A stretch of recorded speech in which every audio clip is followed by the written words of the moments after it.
McCormick is the co-founder and executive director of WattTime, and he's also founded Climate Trace, a nonprofit that tracks greenhouse gas emissions in real time. And it's really good to see you on what is going to be a hot weekend all over the world. And I hate to be pessimistic, but on a day when we have the American president, right, globe-trotting to try and drum up, let's face the facts, more fossil fuels, it doesn't feel like we are getting anywhere with emissions. Am I wrong?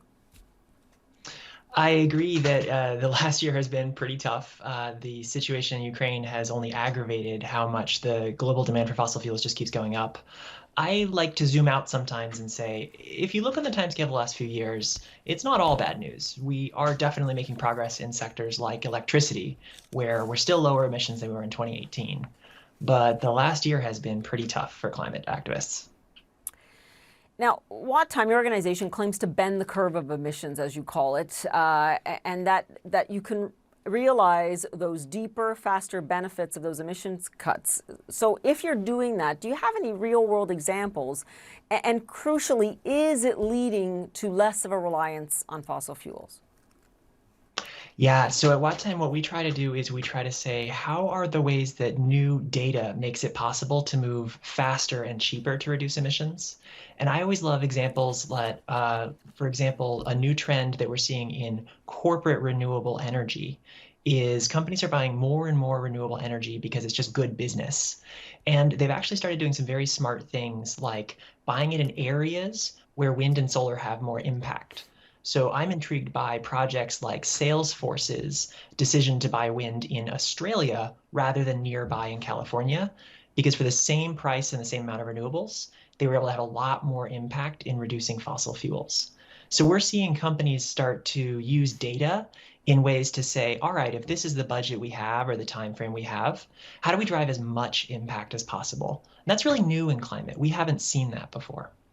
And I guess my next logical question will be, will it make a dent, though, in kind of the burning of fossil fuels that we're seeing? I think people underestimate the scale of data. One of my favorite statistics is, let's just say for that one example, emissionality, everybody in the world buying renewable energy started adopting that strategy. It would be 4.3 billion tons of CO2 every single year that just that one little teak could take out of the atmosphere.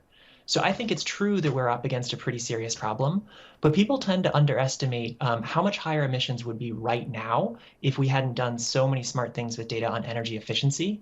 And we're starting to see the next generation of those technologies get smarter about emissions, not just panic, but say, how can we drive more change faster? And I think people haven't yet come to see quite how much impact we're talking about what technology can bring to the fight. Can't do everything, but it can do a lot. It can do a lot. So what are some of the key misconceptions that we have about where the bulk of emissions are actually coming from? One of the big things that has been coming out a lot in the last year, it turns out that oil and gas is a much bigger deal than we thought. So we have a lot better data now that methane emissions are a bigger share of climate change than was previously thought, largely because leaks in oil and gas pipelines are so much of the problem. So we're starting to see that even different types of fossil fuels can actually have really different carbon footprints. There's really interesting projects going on in terms of doing things like, could you use lower carbon footprint gasoline? It's not going to totally solve the problem, but again, it allows technology to take a bite out of the problem while we are trying to build more renewables. Wow, fascinating discussion. Certainly a lot more to get into, but you're giving us a path forward, at least, especially to give us all food for thought as we continue to watch these weather developments. Gavin McCormick, thanks so much.